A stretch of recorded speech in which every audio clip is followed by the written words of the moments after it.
খেক শিয়াল আর বকের মজার গল্প। একদিন জঙ্গলের ধারে বড় এক পুকুরের পাশে থাকত খেক শিয়াল আর তার বন্ধু বক।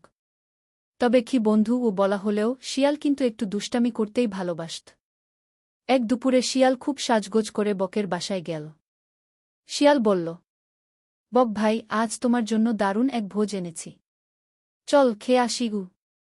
বক তো খুব খুশি। ভাবল আজ নিশ্চয়ই পেটপুরে মজা করে খাওয়া হবে। শিয়াল তাকে নিয়ে গেল নিজের গুহায়। তারপর একটি বড় থালায় পাতলা লেচুপানা ঝোল এনে রাখল। শিয়াল ঠোঁট চেটে চেটে খেতে লাগল। কিন্তু বকের তো লম্বা ঠোঁট, পাতলা থালায় কিছুই তুলতে পারে না। বেচারা শুধু টপ টপ করে ঝোল নাকে লাগিয়ে ঘুরে দাঁড়িয়ে থাকল। শিয়াল হো হো করে হেসে উঠল। কি বক ভাই, খেতে পারলে না? আহা, কি দুর্ভাগ্য!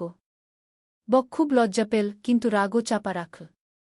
পরের দিন বক শিয়ালকে বলল, চলো শিয়াল ভাই, আজ আমি তোমাকে ভোজ দিই। শিয়াল তো খুশি হয়ে গেল। বক তাকে নিয়ে গেল নিজের লম্বা জারের কাছে। বক জারের ভেতর থেকে লম্বা ঠোঁট দিয়ে সুস্বাদু মাছ ঝোল চুমুক চুমুক খেতে লাগল।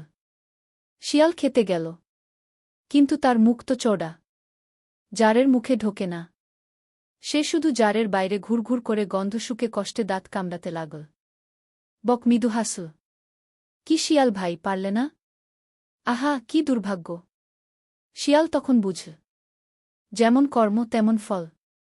দুষ্টামি করলে একদিন নিজের উপরই ফিরে আসে। এরপর থেকে শিয়াল আর বক সত্যি সত্যি ভালো বন্ধু হয়ে গেল। শেষ।